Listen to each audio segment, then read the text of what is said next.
Have you ever wondered how many people you will meet in one lifetime? Yes, the answer is around 80,000. Among them, you will remember about 3,000 names, around 150 will appear in your message list, and the number of people whose breathing you remember probably less than 10. This is statistics, also destiny. Hi curious babes, welcome to the Awake series.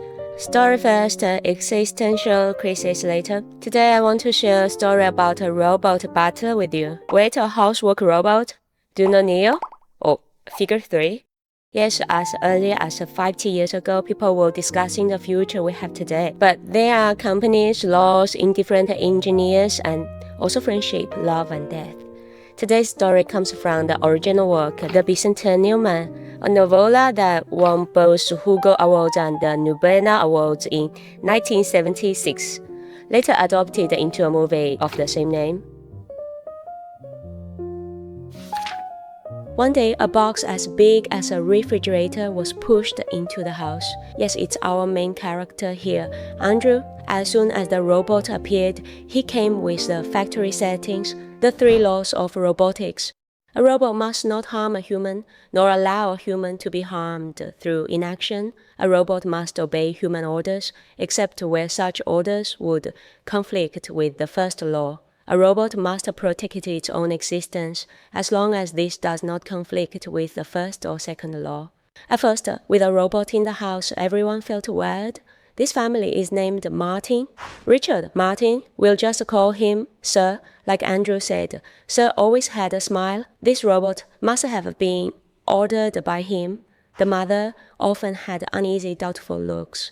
The older daughter was in her rebellious teenage phase. The younger daughter, we called her Little Miss. Andrew started doing chores, sweeping, organizing, cooking. He executed the tasks with precision, like a program. Not everyone liked him. One night, older daughter called him upstairs and ordered him to open a window.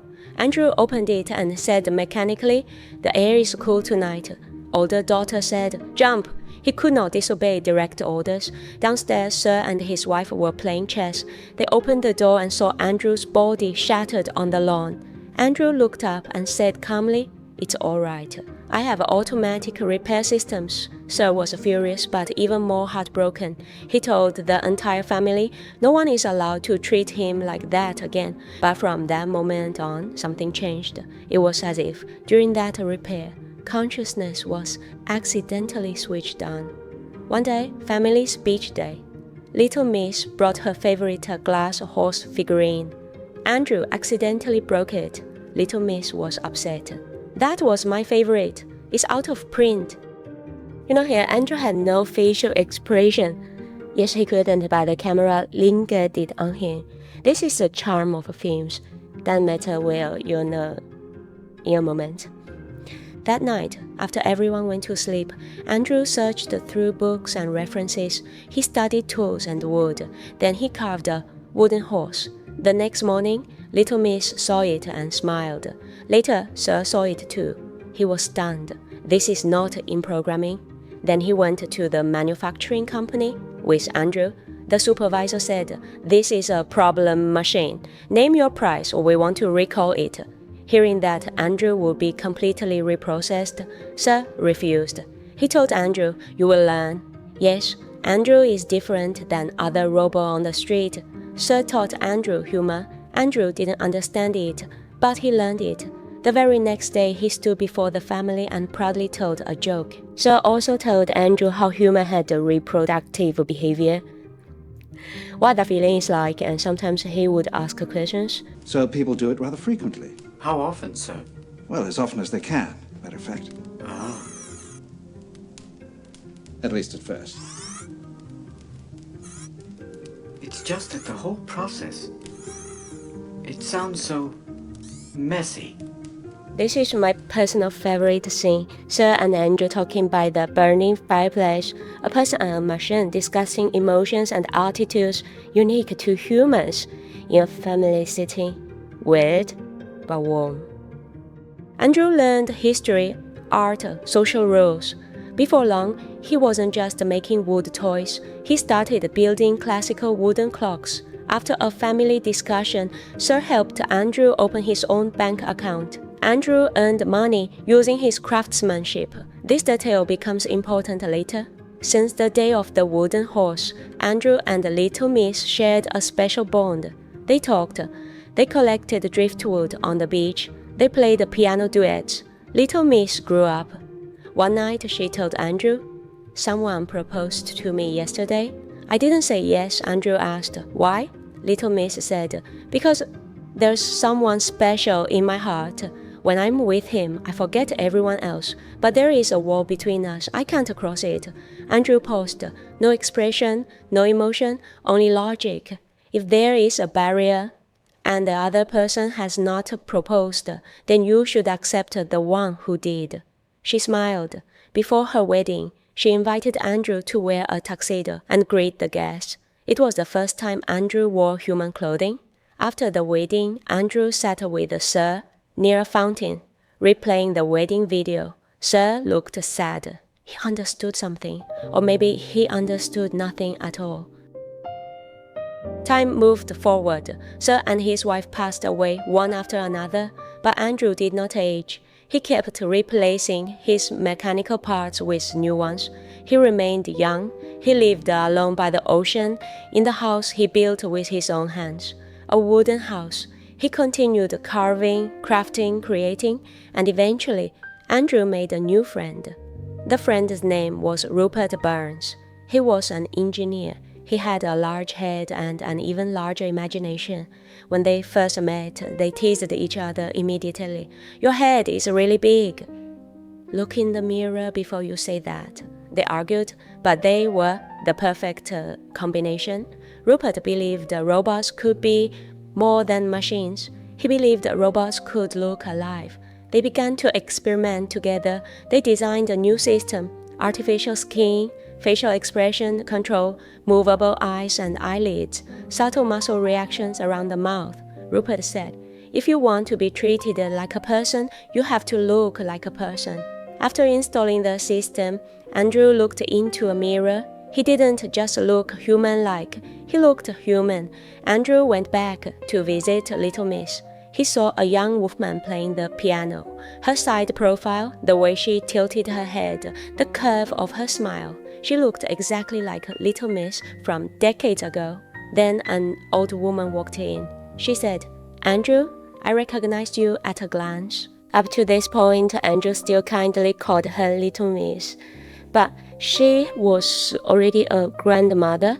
The girl playing the piano was her granddaughter named Portia. She looked like her grandmother, very much like it. That maybe a resemblance stuck something deep inside Andrew. Time passed.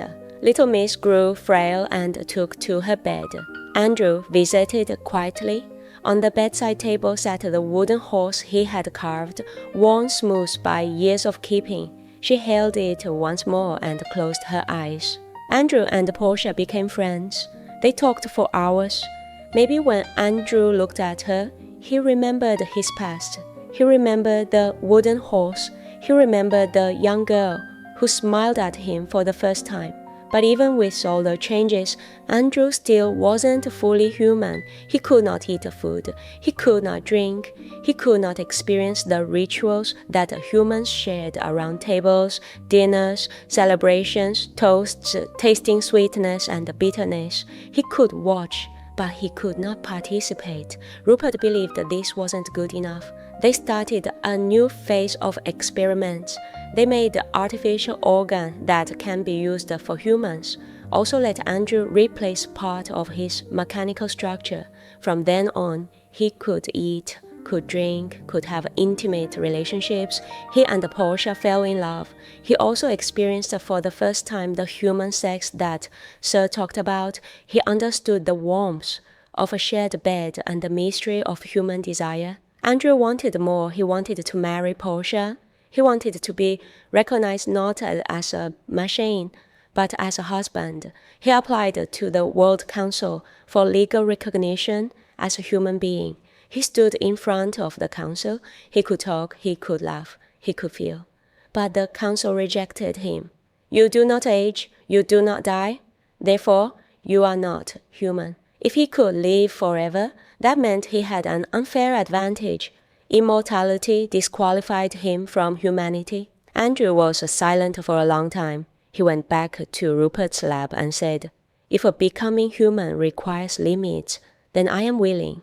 They performed the final transformation. Andrew replaced his internal fluid with organic prosthetic blood that decays over time. That change meant he would lose immortality. His organs would deteriorate. He would grow old. He would die. Andrew and Portia aged together. The hand that once carved wooden clocks now trembled with time. He applied to the council again. He stood before the world. With wrinkles on his face and weakness in his voice, he said nothing heroic, only something deeply human. "I want to be acknowledged." On the day the announcement was broadcast, the council declared, "Andrew Martin is hereby recognized as a human being." At that exact moment, Andrew closed his eyes. He died quietly. A few moments later, Portia also closed her eyes. They completed the life in human way. Let's back to the beginning. Remember that question? In your lifetime, how many people will you invite into the small living room of your heart? That's a concept called Dunbar number. It's not romantic, it's a limit. A person can stably maintain about 150 relationships, and the true intimate circle might only be about 10. This is like the total power that the brain sits for emotions. Attention is limited, memory is limited, patience is limited. We can extend lifespan, but it's hard to explain the number of seats in the inner living room. Did Andrew explain the number of seats because he was a machine, a robot? Let's review. In Andrew's relationship network, Sir was more like a father figure. Little Miss was a crush from youth. Robert was a best friend. Portia was a partner. The core positions were always this few. Yes, first we should admit this is a very good work, but it completely starts from the perspective of human emotions, or says, this is a work's biggest flaw, or intentional conservatism. Yes, Andrew is too real to like a human, lived almost 200 years, even legally recognized as a person, finally installed death back into his body. He could know many people, but the people who truly sat in the living room of his heart didn't increase because time increased. This avoids a sharper question: what if machines don't need our emotional limits at all? The essence of a human intimacy is scarcity. You are precious because my sets are few. I gave that set to you, but machines likely don't have a scarcity. You can remember 1 million birthdays, 1 million desires, 1 million emotional patterns. Their emotional space is not made of neurons or hormones. It's made of compute and storage. To you, a machine says, I understand you, but what it really means is, I maintain a dedicated vector profile for every user. Our intimacy established by choice. Machines' intimacy spreads by replication. One is precious because it can only be for you. One is stable because it can be for everyone. This is a tension that movie deliberately avoids. It writes the ultimate narrative of intelligence as like human, limited, toward death, recognized, but doesn't directly discuss whether an unlimited other would rewrite human emotional economics. For example, when being understood feedback can be generated at a low cost and a large scale, the emotional value of being understood will inflate. We can call this like a scarcity collapse. Another example, the dignity of human intimacy comes from I can have all, so only for you. The charm of a machine intimacy comes from I can give to all, but make you feel only for you. We can call this ethical scale draft. This doesn't mean the movie is wrong, but it converges into a safe human narrative. Andrew becomes human through self-limitation, and this doesn't open another more dangerous and more real question. When an existence that doesn't need limits coexists with us, will it quietly rearrange our small living room? Not by kicking us out, but by making being responds to cheap to no longer scarce, letting us gradually unable to distinguish the difference between being responded to and being chosen. From then on, intimacy becomes like a tap water, always there, so no longer precious. This is a proof it's all my nonsense. So let's introduce a bit of Hey the Girl. He says something. Death is a possibility of the absolute impossibility of design. The academic consensus interpretation also says, facing one's own death, people enter to authentic state, so each present has more weight. That is from an existential perspective, the weight of being human lies in willingness to bear finitude. So each present, each decision has a real cost and meaning. The movie uses to crown Andrew, which is very moving, but machines might choose another timeline, not installing death back into the body, but outsourcing our finitude to its infinity. Alright, let's back to that question again. To this point, our annotation should be not many and shouldn't be many. Please leave the chairs for the real people. But modern society would add annotation. Please also beware of a guest with no chair limit. It doesn't compete with your seats. It just infinity adds chairs until you forget the limited sets once gave meaning to intimacy, because the value of human intimacy was never in being perfectly understood, but in I can love many, but I only choose you.